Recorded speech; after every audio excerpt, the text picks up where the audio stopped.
pobres mortais.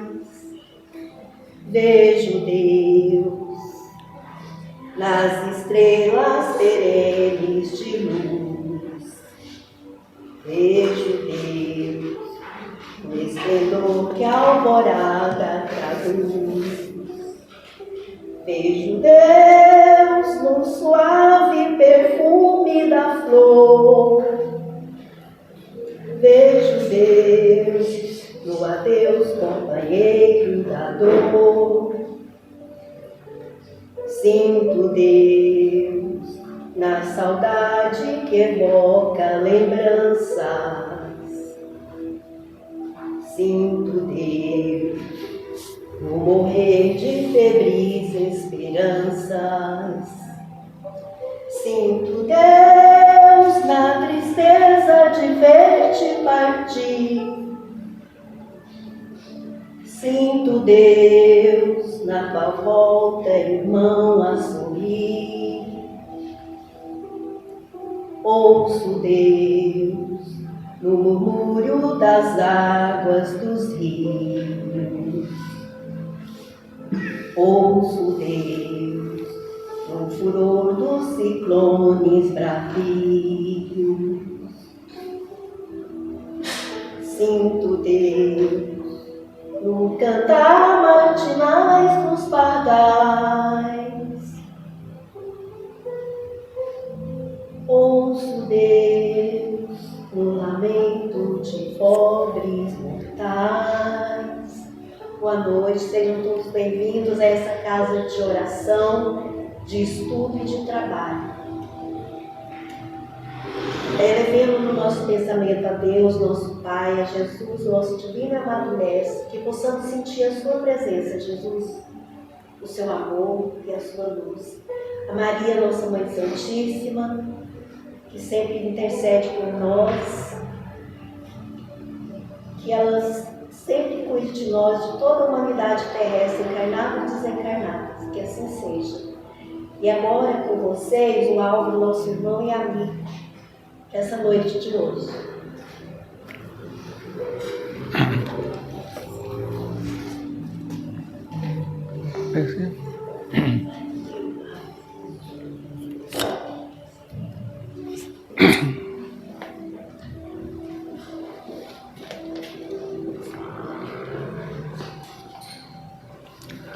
Que a paz, a serenidade e a harmonia permaneçam conosco.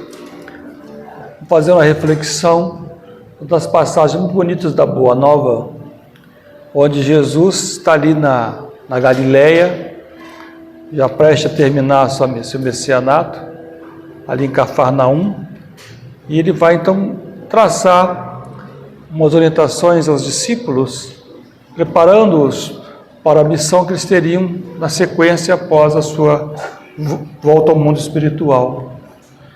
Eu queria primeiro falar dessa obra, o terceiro livro que nós lançamos. Eu trouxe 2 exemplares, deixei aqui se alguém quiser adquirir, é da livraria Allan Kardec. E eu sempre tenho trabalhado com perguntas e respostas, porque é uma forma de estimular o estudo. Se nós queremos evoluir, se nós queremos mudar a nossa maneira de ser, nós temos que adquirir conhecimento. Conheceis a verdade vos libertará. Então, através do estudo, ajuda bastante. Então, nós pegamos vários pontos da Bíblia, porque a Bíblia tem muita informação, a confusão que existe é na interpretação da Bíblia. A gente, utilizando, então, as informações da doutrina espírita, nós conseguimos esclarecer vários pontos que no passado estavam obscuros. Então são 58 capítulos, sempre buscando explicar aquelas partes que podem dar margem a dúvidas, tá? Desde a Arca de Noé, da Adão e Eva, a criação do mundo, enfim, está aí essas obras, tá? Reflexões evangélicas à luz do Espiritismo. Aproveito também a convidar aqueles que possam ter interesse. No próximo sábado, às 14h, nós vamos estar ministrando um seminário no Grupo Espírita Fora da Caridade na Salvação, na Rua Tiradentes. E vamos falar sobre o perdão, porque no processo evolutivo, a gente está sempre encontrando com muitas pessoas quantos problemas são gerados, quantas dificuldades, quantos conflitos e como às vezes é difícil perdoar.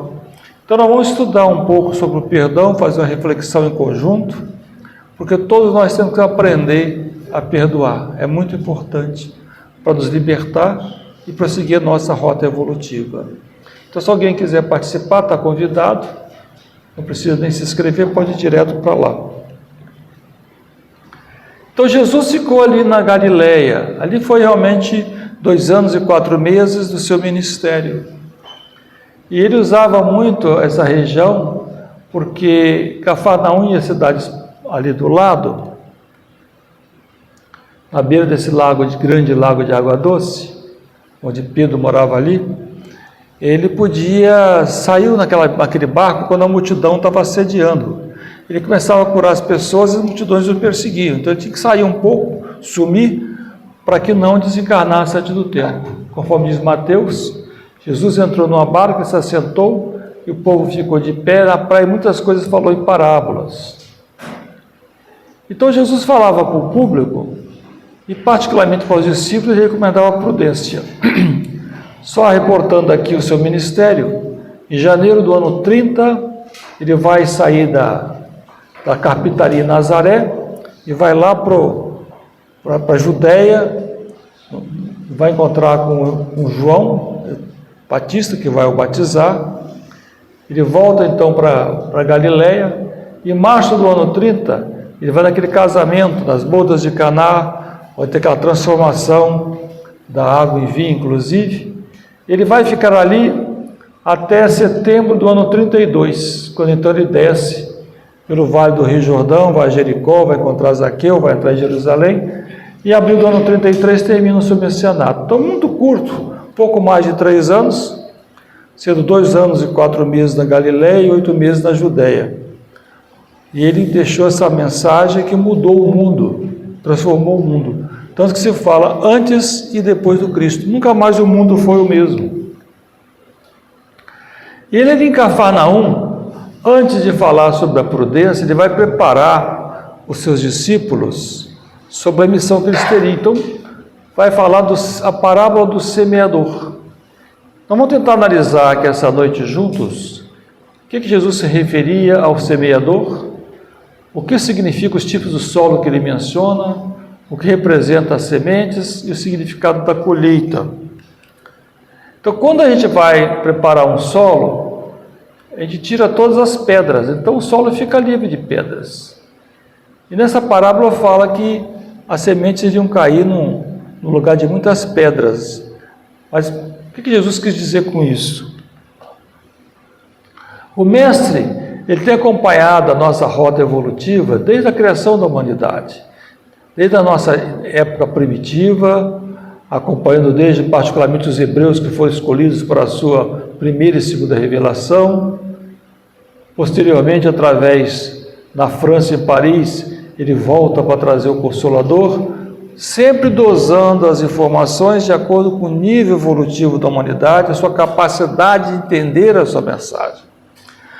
Porque não adianta a gente querer falar certas coisas para algumas pessoas que não têm inteligência suficiente, nem sentimentos para poder compreender essa sua mensagem.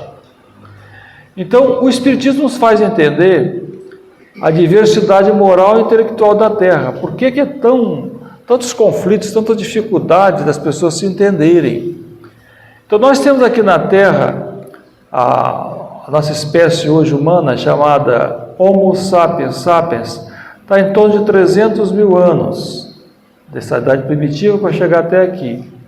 Mas nesse período, Jesus trouxe de outro planeta, que estava lá na constelação do Cocheiro, na estrela Capela, 4 grandes grupos de espíritos que estavam moralmente atrasados e atrapalhando aquele planeta. Então foram exilados aqui na Terra, porque embora fossem moralmente atrasados, eram muito inteligentes.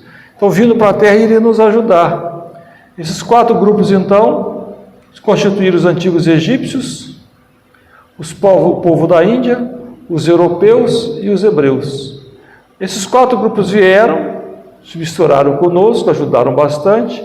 Esse grupo aqui voltou. Todos que vieram, formaram a nação egípcia do passado, já voltaram para a capela. Esses aqui da Índia, grande parte voltou, outra parte está aqui. Os hebreus e aqui o povo, os espíritos que vieram para a Europa, são chamados arianos, ainda permanecem aqui, não conseguiram voltar. Então a gente vê, por exemplo, pela nossa evolução, no ano 3500 a.C., na Mesopotâmia, os sumérios desenvolveram a escrita. Então apareceram a escrita, as construções, a medicina, a astrologia. Até hoje as pessoas se perguntam, nossa, de onde é que veio todo esse conhecimento? Veio lá de Capela. Então nos ajudaram bastante a avançar na questão intelectual, porque os sentimentos, eles vão mais devagar na evolução, e os conhecimentos vão na frente. Mas quando você tem conhecimento, você começa a questionar as coisas. Por isso que eu falei de estimular as pessoas a lerem, porque quando a gente lê, estuda, reflete, a gente começa a analisar, aprende a se conhecer melhor, aprende a analisar a sociedade, a humanidade, e a gente consegue então desenvolver os sentimentos. Não quer dizer que é desenvolvendo o lado intelectual, eu também obrigatoriamente vou desenvolver meus sentimentos, não é isso. Mas desenvolvendo meu lado intelectual, eu vou ajudar bastante a desenvolver meus sentimentos. Mas toda essa violência lá de Capela que eles trouxeram, ainda permanece. A gente vê a predominância da natureza animal e detrimento da espiritual dos seres humanos. Quantas guerras nós temos tido ao longo da nossa história? O espírito, a Amélia Rodrigues, num livro psicografado pelo saudoso Divaldo, intitulado Quando Voltar a Primavera, ela fala que num período de 3.500 anos da história da humanidade, nós ficamos 300 anos sem guerra.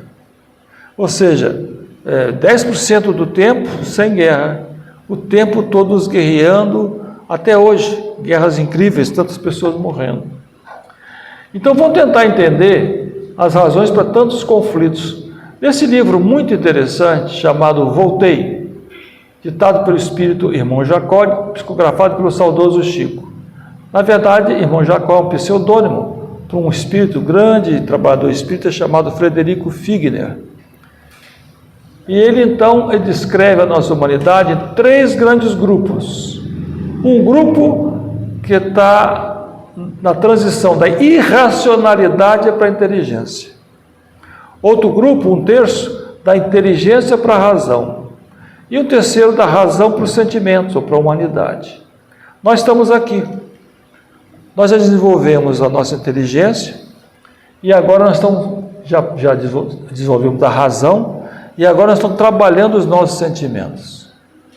Mas agora você passa a entender, eu estou falando aqui, 1/3 da humanidade está aqui, e 1/3, como é que você vai querer que uma pessoa desse grupo vai te entender plenamente? Não vai entender.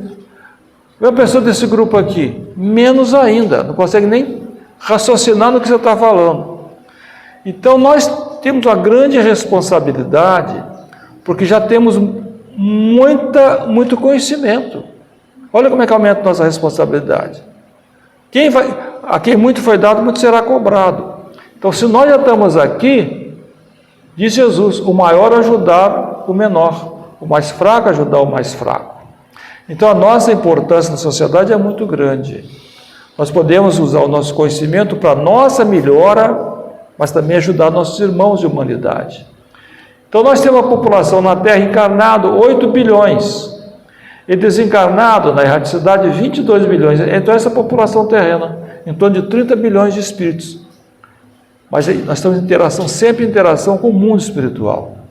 Nunca estamos sozinhos. Sempre tem espíritos nos rondando. Então, nós temos aqui, o Espiritismo nos explica, que nós vamos evoluindo degrau por degrau através das reencarnações. Nós podemos sempre ter um caminho feliz. A infelicidade acontece quando nós desrespeitamos as leis de Deus. E alguém pode perguntar, mas onde é que estão as leis de Deus? E os Espíritos respondem a Kardec, as leis de Deus estão em nossa consciência. Deus nos deu isso. Intuitivamente, nós sabemos o que é certo e o que é errado. Só explicando que existe uma diferença entre intuição, e inspiração. A intuição é da própria alma, ela sabe o que é certo e o que é errado. Inspiração é o espírito chegar para perto da gente e nos dar uma inspiração de alguma coisa. Nem sempre a gente sabe quando é uma coisa ou outra, mas a gente sabe, intuitivamente a gente sabe o que é certo e o que é errado. Então quando alguém sofre, é porque se afastou das leis de Deus e buscou o caminho equivocado. Infelizmente nós temos muitas religiões presas a dogmas atrasadíssimas, né? Pastores e padres, sem nenhuma crítica, cegos levando cegos. As pessoas vão, decoram textos, decoram coisas, mas não raciocinam. O Espiritismo é ciência, filosofia e religião. Nós temos que questionar, tentar entender as coisas que se passam conosco, compreender o que se passa. Nós temos que aprender a nos conhecer para sermos pessoas melhores. Tem uma história muito bonita da sabedoria Sufi, que é uma corrente mística do Islã, sobre pessoas que só reclamam. Então conta a história, claro, é uma parábola, uma história, uma fábula. Então conta que um rei, ele queria ver como é que estava os seus súditos no seu reino, o comportamento. Então ele manda colocar uma pedra muito grande numa curva de uma estrada e fica lá observando como é que as pessoas iam reagir. Então ele viu que de manhã passou um grupo grande de soldados, quando viram aquela pedra começaram a reclamar, dizer que o rei é incompetente. Aí veio a carroça correndo também, quase bate na pedra, desvia e vai também ofender o rei. E assim foi o dia inteiro, pessoas passando e reclamando da pedra que estava naquela estrada. Até que uma camponesa, ela passando pela estrada, ela vê essa pedra, fala, essa pedra não podia estar aqui, vai estar atrapalhando o tráfego. Ela com muita dificuldade arruma um galho forte e vai com o sistema de alavanca, vai gradativamente empurrando a pedra para fora da estrada para liberar a estrada, né? Para não ter mais acidente. E quando ela faz isso, quando ela termina, ela vê que debaixo da pedra tinha uma caixa de metal. Quando ela abre essa caixa de metal, tem várias moedas de ouro e um bilhete do rei. Ele diz o seguinte: esse é um presente para quem removeu a pedra. Enquanto alguns reclamam e nada fazem, merece prêmio aquele que se preocupa em evitar desastres sem se queixar ou irritar-se. A nossa caminhada da vida, a gente vai encontrar muitos problemas, muitas dificuldades. Sempre vai encontrar. Com governantes, é com patrão, é com colega de trabalho, às vezes em família. Mas o que nós estamos fazendo para melhorar? Adianta reclamar alguma coisa? Vamos tentar fazer o que eu posso fazer de melhor, o que eu posso fazer para ajudar a sociedade, o que eu posso fazer para ajudar a humanidade. Tem uma historinha muito bonita, atribuída a Francisco de Assis, mas não é dele, ele usava esse ensinamento. Então Francisco de Assis dizia o seguinte: 2 prisioneiros olharam através das grades de uma prisão, 2 olhando. Um viu a lama, o outro viu as estrelas. Então nós temos que aprender a olhar as estrelas, ver o lado positivo das coisas. Se nós estamos num processo evolutivo, numa reencarnação aqui, com provas de expiação, que sabíamos de antemão no mundo espiritual que iríamos enfrentar, por que reclamar agora das dificuldades que nós estamos passando? No nosso nível evolutivo, todos nós aqui, sem exceção, pelo que já adquirimos de conhecimento, de mérito, porque senão não estaríamos aqui, tínhamos uma programação, discutimos com os nossos mentores. Nós propomos esse projeto para eles. Passar por certas experiências para evoluir, para saudar antigos débitos com a nossa consciência e com a comunidade. Então, mais do que nunca, nós espíritas, devemos aprender a ter humildade, resignação, força de vontade e agradecer a Deus tudo que nos acontece, até as coisas difíceis, porque Deus nos dá condição de superá-las. Ninguém tem um projeto reencarnatório mais difícil do que poderia resolver, senão Deus não seria justo. Então, nessa visão da justiça divina, da proteção de Deus, vamos sempre caminhar com a cabeça erguida, agradecendo a todo momento o Pai pela oportunidade maravilhosa de uma encarnação. Então Jesus vai falar a parábola do semeador, está nesses 3 evangelhos, e foi no momento que ele preparava os seus discípulos, que depois ele ia falar sobre a prudência. Mas primeiro ele vai dizer o seguinte: o público que vocês vão estar falando. Aqui na visão espírita eu expliquei a dificuldade que é o público. É o público heterogêneo. Uns não têm dificuldade de inteligência, outros não têm sentimentos. Então, mas Jesus não podia, essa apresentação que eu fiz com os slides, Jesus não podia falar isso naquela época. Os discípulos não iriam compreender. Então ele vai falar de forma simples. Então ele fala que um semeador, ele parte para semear e vai jogando as sementes. Uma parte das sementes caiu ao longo do caminho. Os pássaros vieram e as comeram. É claro que Jesus está usando um simbolismo, tá, gente? Então o que Jesus quis dizer com isso? As sementes ao longo do caminho representam aqueles que recebem os ensinamentos espirituais e não dão atenção. Aquilo não toca o coração. Eu me lembro quando eu comecei a frequentar o espiritismo, e eu fiquei maravilhado. Tinha 22 anos de idade, eu falei, nossa, aqui está a explicação de tudo. E eu levava para meus colegas da época, jovens também, eles não gostavam, não tinham interesse. Porque aí depois eu fui compreender, eu fiquei frustrado, porque eu achava tão bacana e eles não queriam participar. Eu com minha noiva, minha namorada na época, a gente dava evangelização para as crianças e as pessoas não queriam. Mas cada um tem o seu nível, cada um tem sua hora de ser chamado. E a gente vai entendendo o porquê. Não pode a pessoa que ainda está em trânsito da irracionalidade para a inteligência querer entender isso aqui. Ou da inteligência para a razão também está muito difícil. Agora, já da razão para os sentimentos é diferente. Esse já está com o coração mais aberto. Então, esses espíritos aqui, que representam os pássaros, prendem-se aos fenômenos materiais e nenhuma consequência tira deles. Almas atrasadas no aspecto moral e intelectual. Elas estão reencarnando de forma compulsória, ou seja, eu falei aqui que nós discutimos nosso projeto reencarnatório. Esses espíritos não discutem. Nem adianta fazer um projeto para eles. Porque vai chegar aqui e não vai seguir nada. Então vai vindo assim o que der, para aí vai. Então, reencarnam sem opção de discutir o planejamento mais detalhado, porque não adianta fazer um projeto que a pessoa não vai seguir. Outras sementes caíram em lugares pedregosos. Brotaram, mas havia pouca terra e suas raízes não resistiram ao calor do sol e morreram. São os que escutam os ensinamentos espirituais com entusiasmo, mas que não assimilam com a profundidade da alma. Preocupam-se com o brilho das comunicações espirituais, mas conservam-se indiferentes. Almas intelectuais e moralmente atrasadas. Muitos usaram a inteligência para fazer o mal, fracassando fragorosamente em várias situações.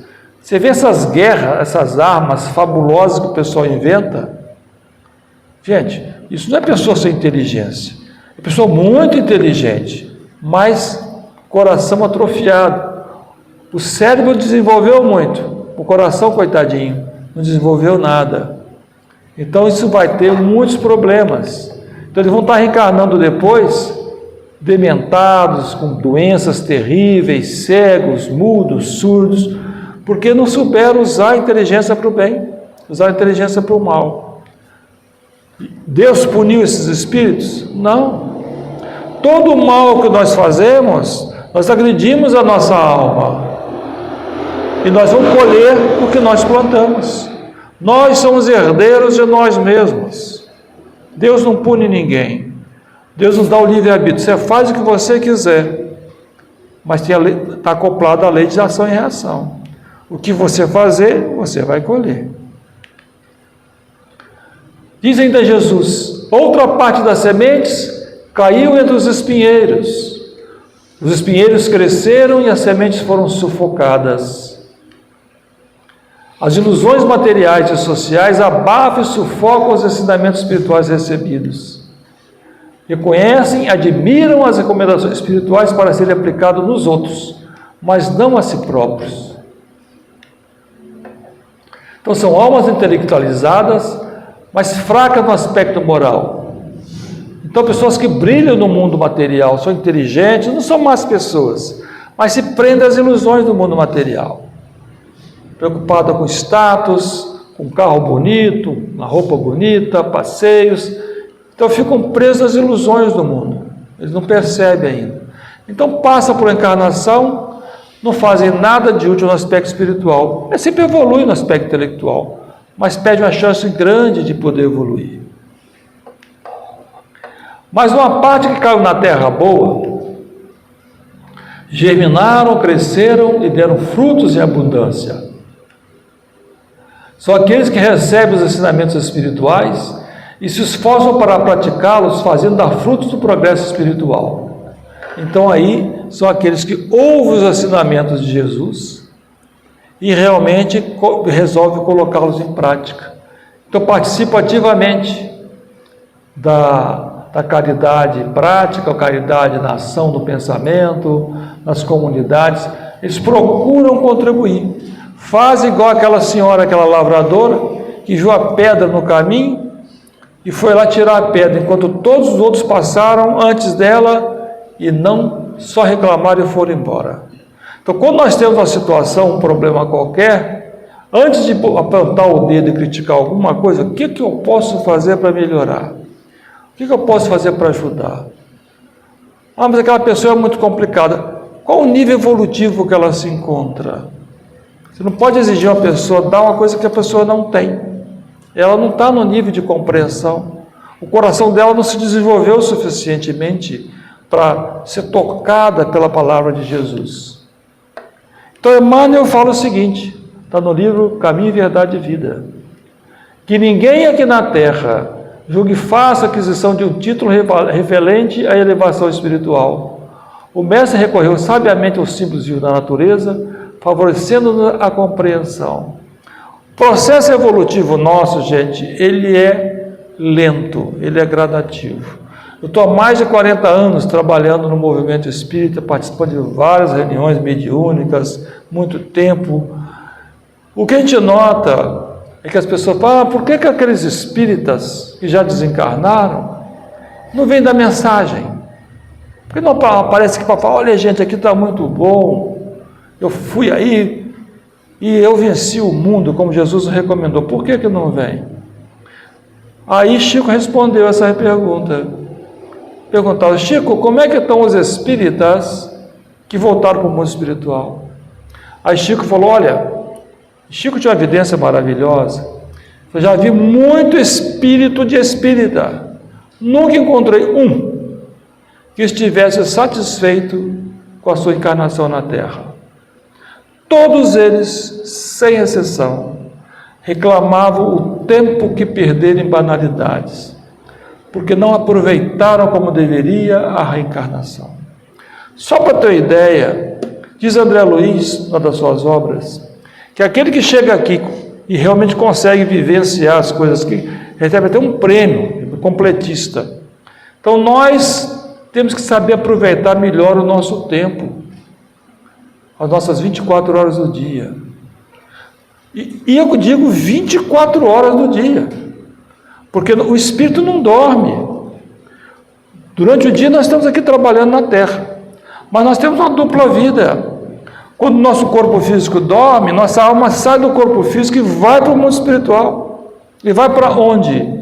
Vai de acordo com meus ideais, conforme eu sou realmente.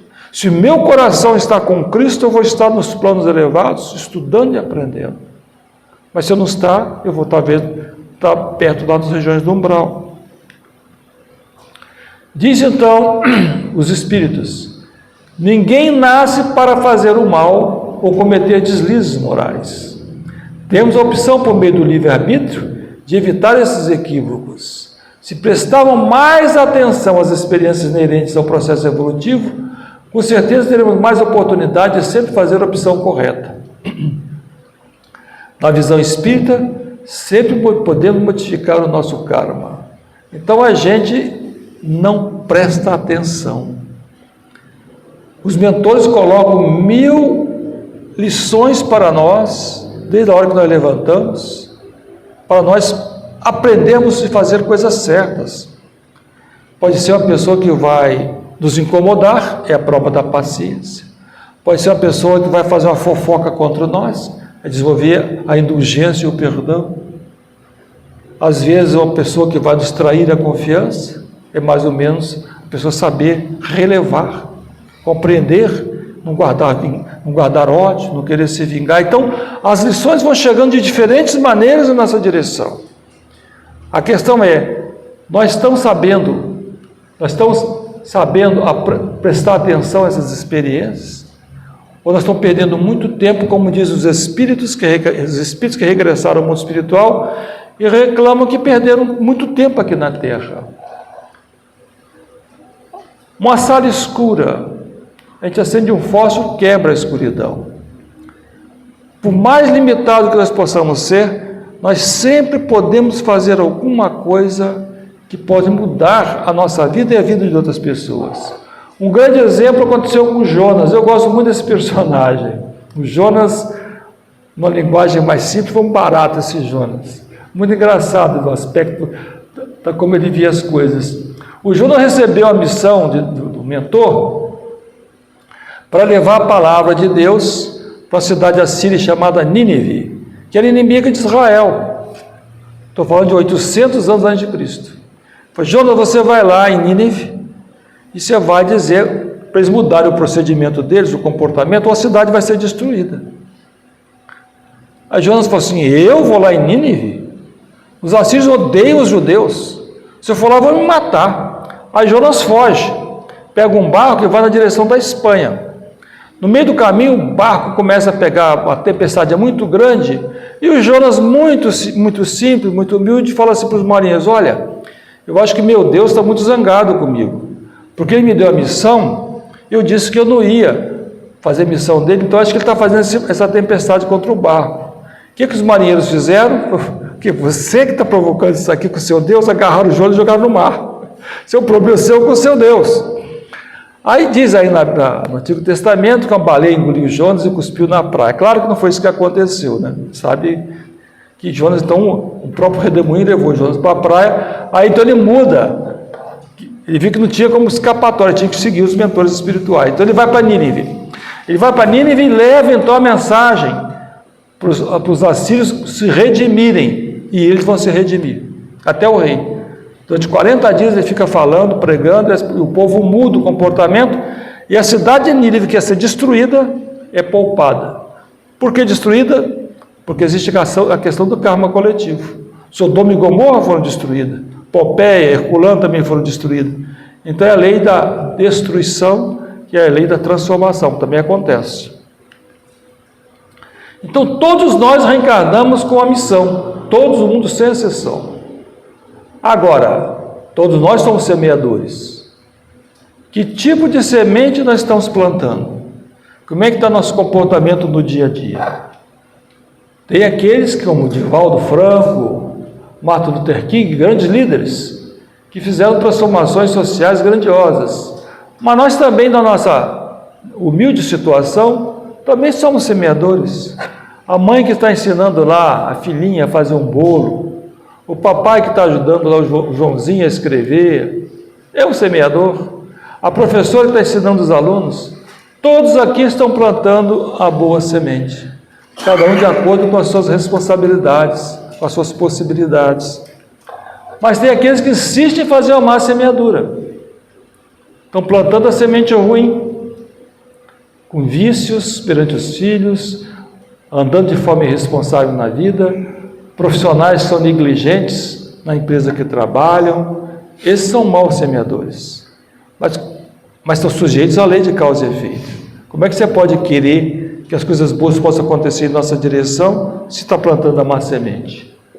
Então o apóstolo Paulo fala também na lei de ação e reação, na carta aos Gálatas, aquilo que o homem semear, isso também se fará, isso também vai colher. Isso é claro. Então a lei de ação e reação, ela é uma lei de Deus imutável. Se eu vou fazer coisas boas, eu vou colher coisas boas. Se eu vou fazer coisas ruins, eu vou colher coisas ruins. Desde os meus pensamentos, as minhas palavras e até a minha expressão corporal. A pessoa pode não falar nada, mas olha o outro, não tem até aquela música, né? Aquele olhar de seca pimenteira, quer dizer, aquele olhar ruim, não falou, mas só o olhar que deu já foi horrível. Então, isso tudo são ações que podem reverter contra a gente.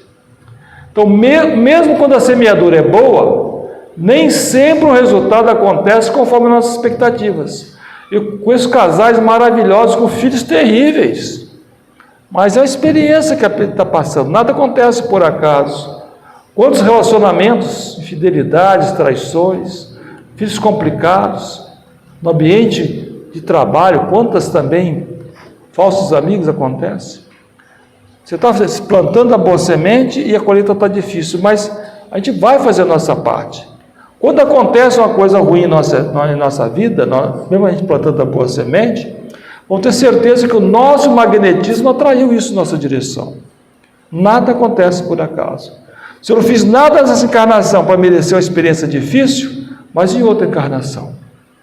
Então a gente tem que aprender a ter um pouco mais de humildade, paciência, tolerância e seguir em frente, não guardar rancor nem mágoas. O apóstolo Paulo, estava conversando lá em Coríntio, e tinha dois grupos, um apoiando o Paulo e o outro apoiando o outro dirigente que ela chamava Apolo. Ele falou, para com essa briga, tinha dois grupos brigando. Eu plantei, Apolo regou, mas Deus deu o crescimento. E diz também ainda, e quando semeias, não semeias o corpo que é de nascer, mas o simples grão. Então o que nós plantamos, tudo bem que nós fazemos, o resultado está nas mãos de Deus. Não temos que nos preocupar com isso. Porque tem pessoas que precisam de um tempo para desenvolver. Por exemplo, tem sementes, quando o agricultor vai plantar, ela tem uma capa tão dura que não germina direito. Então tem uma técnica que o agricultor usa, que chama escarificação. Então, é uma lixa, passa a lixa para tirar um pouco dessa casca, e às vezes usa até ácido sulfúrico para comer um pouco dessa casca, para a semente poder germinar. Assim também é um processo evolutivo. Tem gente que está com a casca tão grossa, que vai ter que ter experiências muito difíceis ao longo do tempo para quebrar isso aí. E nós temos que compreender. Jesus fez várias curas. Inclusive tem uma muito citada, dos 10 leprosos. Jesus curou 10 leprosos, o que aconteceu? Um veio agradecer. Mas diz então a Joana de Ângeles, até esse que veio agradecer, terminou dali, foi para a farra, fazer um monte de bagunça. Não mudou nada. Quer dizer, dependia dele mudar o comportamento. Mas as pessoas vão despertar igual a sementinha, cada um no seu tempo. Jesus não ficou condenando ninguém. Ele curou, deu chance às pessoas mudarem o comportamento. Se não mudar, é um problema delas. Com o tempo elas vão modificar o comportamento nas reencarnações subsequentes. Por isso que Salomão diz, está em Eclesiastes, tudo tem o seu tempo determinado e é um tempo para todo propósito debaixo do céu. Então vamos ter paciência. As pessoas do nosso relacionamento, cada um vai ter seu tempo para despertar para a verdadeira realidade da vida. Vamos ajudar as pessoas, mas não vamos ficar presos a ela, vamos seguir o nosso caminho, vamos preocupar com nós mesmos. Disse o Cristo, que brilhe a vossa luz. Essa luz que nós vamos despertar em nós, que vai nos levar nos caminhos da vida após a nossa desencarnação. Nós vamos iluminar nosso caminho com a luz que vai brilhar pelas coisas boas que fizemos nessa encarnação. André Luiz, ele visitou no mundo espiritual um hospital e viu muitos enfermeiros, tudo aqui desencarnado, como verdadeiras múmias, almas más, perturbadas. Então, eles estavam fazendo um tratamento para ver se melhorava esses espíritos. Os espíritos podiam acordar. Mas ele diz o seguinte, temos que considerar a eficiência do semeador, receber e doar. E ele explica, todos eles se reuniram fazendo uma prece para essas almas doentes. Mas tinha um espírito em particular, a Ismália, que era uma alma muito evoluída. Então, a energia que ela recebia do alto e ela transmitia era diferente de todos os demais. Quer dizer, porque ela tinha méritos. Então, se nós queremos ajudar, vamos ter que saber também que cada um tem suas limitações. Diz o mentor espiritual, cada um só pode auxiliar os seus semelhantes com as qualidades que conquistou. Jesus fazia aquelas curas milagrosas, mas ninguém quase conseguia fazer isso. Era leproso, seco, paralítico, ele que tinha, porque ele tinha essa capacidade de receber, de doar essa energia. Emmanuel diz o seguinte: na vida comum, a alma entra em ressonância com as correntes mentais que respiram as almas que se lhe assemelham. Então, além das palavras e ações, os nossos pensamentos têm efeito. Como é que nós estamos pensando, a nossa maneira de pensar, a nossa maneira de agir. Então, quando as pessoas vão no centro espírita, por exemplo, é extremamente importante respeitar o ambiente. Aqui estou nesse exemplo, esses dois dirigentes, em vez de falar coisas bonitas, estão fazendo uma fofoquinha aqui, ó, a vibração negativa atraindo os irmãozinhos atrasados. E durante a palestra, está falando a palestra do Bom Samaritano, aqui, essa senhora está prestando atenção total na palestra. Ela está, mas o outro aqui está pensando no jogo de futebol, esse aqui está pensando no filhinho dela com o marido, esse está dormindo, esse está pensando no churrasco, essa aqui está pensando no namorado que ela conheceu, outra que está pensando nos negócios. Então, quer dizer, muitos são chamados, como diz Jesus, né?